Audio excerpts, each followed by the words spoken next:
अखिल भूमंडलीय सर्व शिरोमणि मुनि समाज के संस्थापक आदि मुनीश्वर योगेश्वर सदगुरुदेव शिव मुनि महाराज की जय।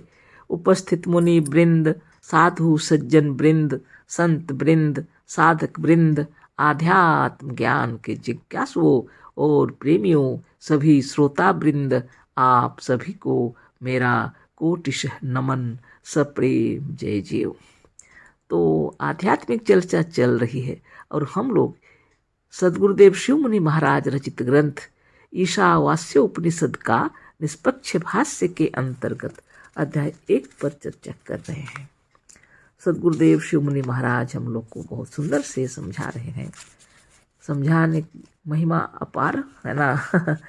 अनेक वेद और उपनिषदों से हम लोग को समझा रहे हैं कि पुराने समय में भी हमारे प्राचीन ऋषि मुनि भी इसी आत्मा को ईश्वर जानते थे और इसी की उपासना करते थे, लेकिन संस्कृत में लिखे होने के कारण लोग इसको समझ नहीं पाए और जो भाष्य किए वो महात्मा लोग भी अपने अपने तरीके से खींच लिए।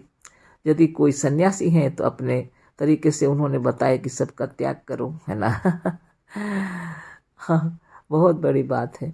और यदि कोई ईश्वर को मान रहे हैं, मजहबी ईश्वर को, तो वो बोल रहे हैं ईश्वर तो मैंने त्याग करो, बहुत बड़ी बात हो गई। लेकिन गुरुदेव बतला रहे हैं त्याग करें तो किसका त्याग करें। इसमें वह बात लिखी ही नहीं है ना।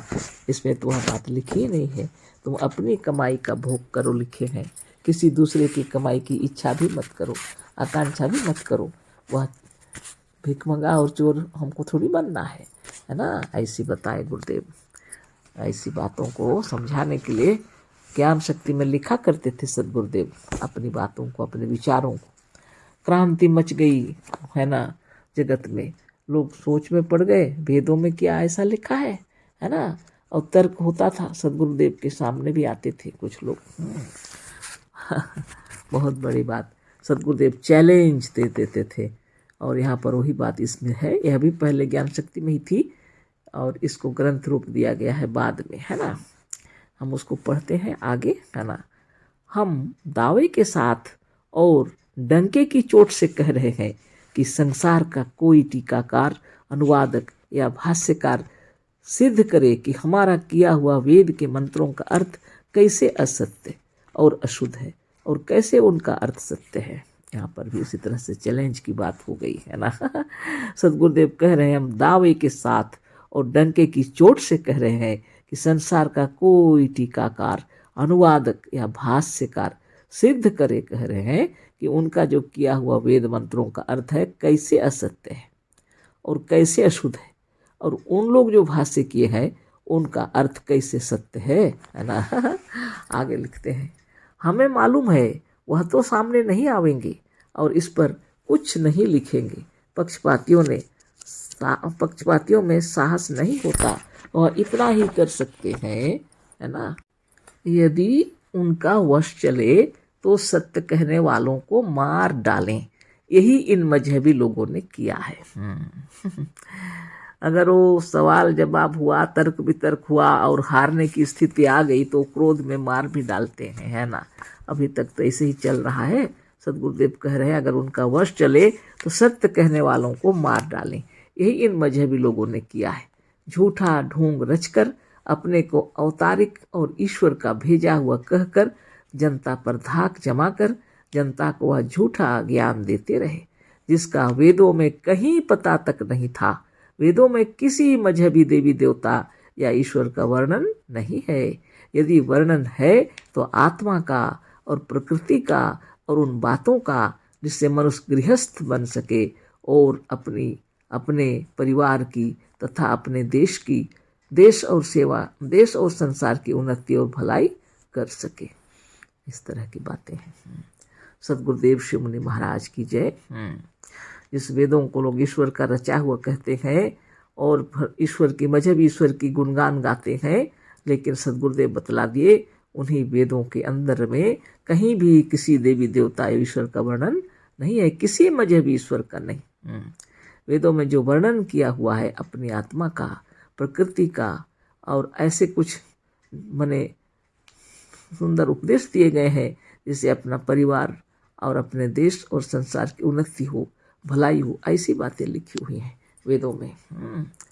लेकिन लोग खींच तान कर मजहब ईश्वर का उसमें कहाँ से ले आते हैं और मजहब ईश्वर का गुणगान कर दिए।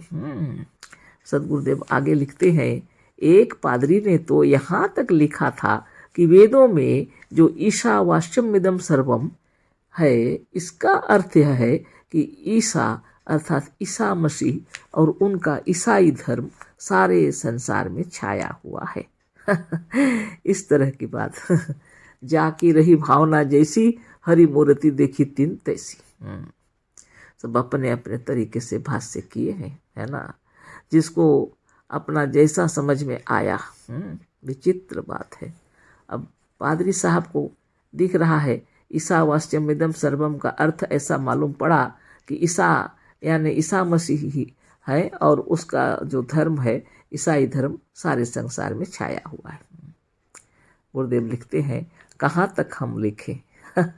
आप स्वयं पक्षपात छोड़कर हमारे अर्थ पर विचार करें और निष्पक्ष होकर सोचें तो आपकी आत्मा हमारी बातों को अवश्य मानेगी। ईश यह आकारांत शब्द है, तृतीया में इसका रूप ईशेन होगा, ईशा नहीं, जैसा कि बहुतों ने मानकर इस मंत्र की टीका की है।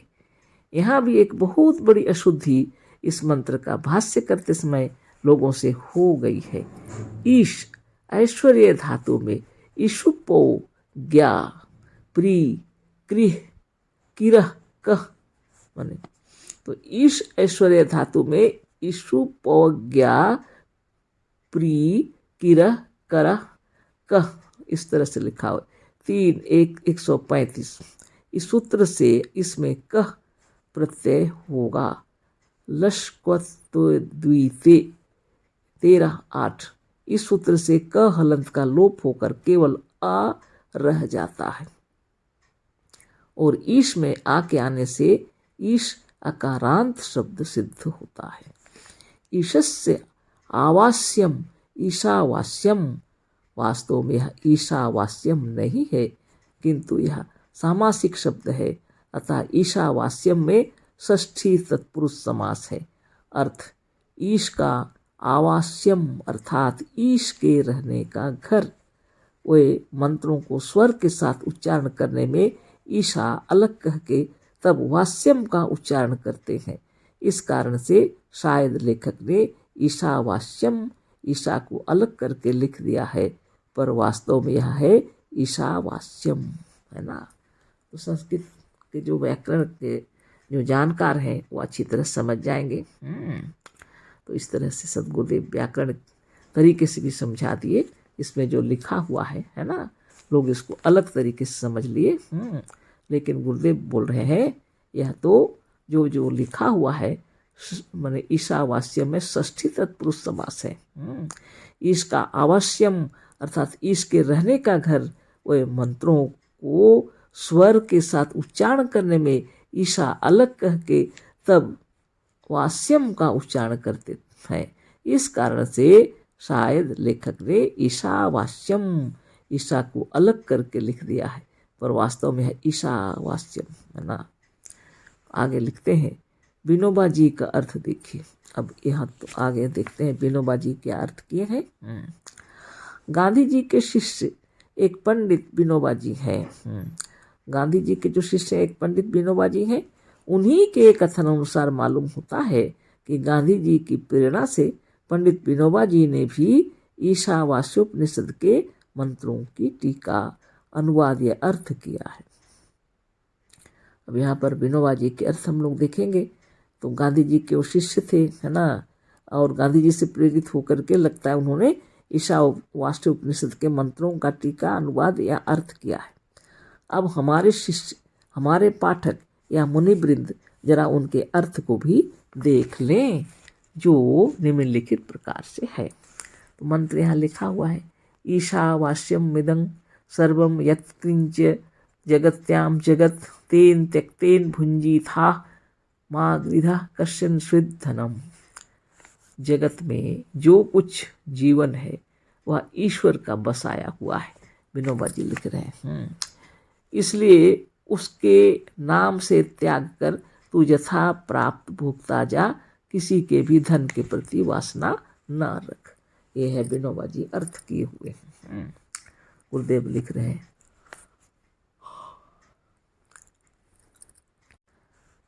देखा आपने, मंत्र को समझना इतना कठिन नहीं है जितना इसके अर्थ को समझना।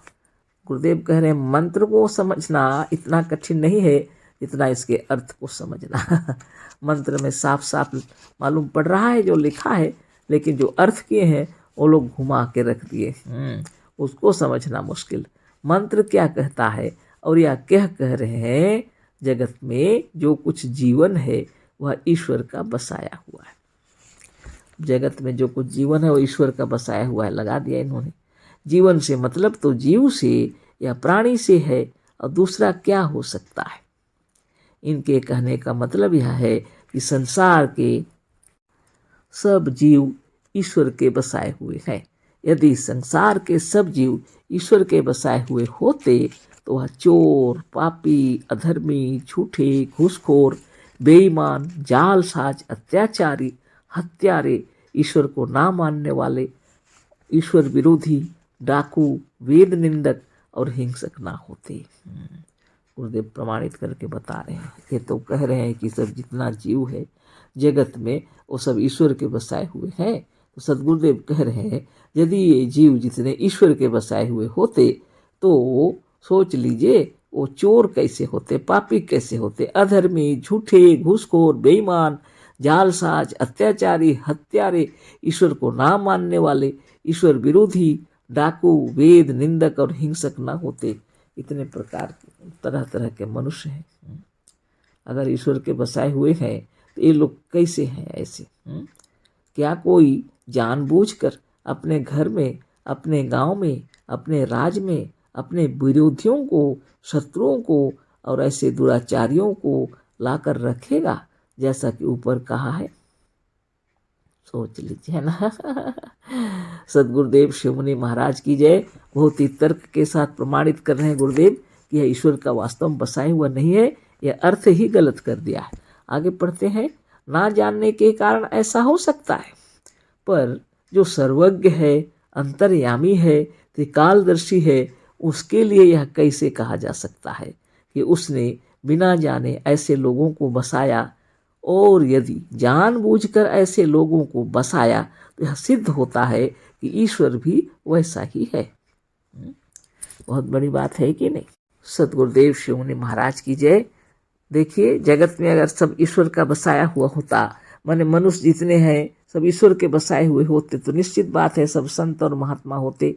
यहाँ तो चोर, गुंडे, डाकू सब दिखाई पड़ते हैं। कोई तो ईश्वर को ही नहीं मानते हैं, और वेद निंदक भी हैं, ईश्वर के विरोधी भी हैं। ऐसे लोग यहाँ पर कैसे आ गए? हिंसक लोग हैं। इसलिए गुरुदेव कहते हैं यदि कोई अनजाने अगर ऐसा हो गया, गलती हो सकती है, लेकिन ईश्वर तो सर्वज्ञ है, अंतर्यामी है, त्रिकालदर्शी है, उसके लिए कैसे कहा जा सकता है उसने बिना जाने ऐसे लोगों को बसाया। और यदि जानबूझकर ऐसे लोगों को बसाया, यह सिद्ध होता है कि ईश्वर भी वैसा ही है। यानी चोर, गुंडे, बदमाश जैसे हैं वैसे ही है ना। क्या गांधी जी को ईश्वर ने ही बसाया था? गुरुदेव पूछ रहे हैं क्या गांधी जी को ईश्वर ने ही बसाया था? तो क्या गोडसे को भी ईश्वर ने ही गांधी जी को गोली मार देने के लिए बसा रखा था? तो क्या गोडसे को भी मैंने गांधी जी को मारने के लिए बसा के रखा था, गोली मारेंगे बोल के? यह कैसे हो सकता है? ऐसा कैसे हो सकता है? यह सब ऐसा अर्थ करने वालों की मूर्खता है। मंत्र में यह नहीं है। यह सब तो ऐसे अर्थ करने वालों की मूर्खता है। वास्तव में मंत्र में ऐसा कुछ लिखा हुआ नहीं है। इनके अर्थ में आगे कहा है कि इसलिए उनके नाम से त्याग करके तू यथा प्राप्त भोगता जा। इसका क्या मतलब होगा? जब ईश्वर के नाम से कुछ त्याग देगा तो भोगेगा क्या? क्या ईश्वर इसके त्यागे हुए को नाराज होकर फिर इनके पास वापस कर देगा? पर इसको तो लिखा ही नहीं। यदि ईश्वर वापस नहीं करेगा तो यह प्राप्त कैसे होगा? यथा प्राप्त भोक्ता जा। यथा प्राप्त क्या है? क्या यह सरकारी नौकरी की ऊपर वाली आमदनी तो नहीं? हाँ यथा प्राप्त का अर्थ तो यह है कि जो बिना मेहनत किए, बिना कमाई के अपने से आ जाए, अर्थात आकाश वृत्ति वाले भोगों को भोगा करे और यथा प्राप्त के भरोसे पड़ा रहे।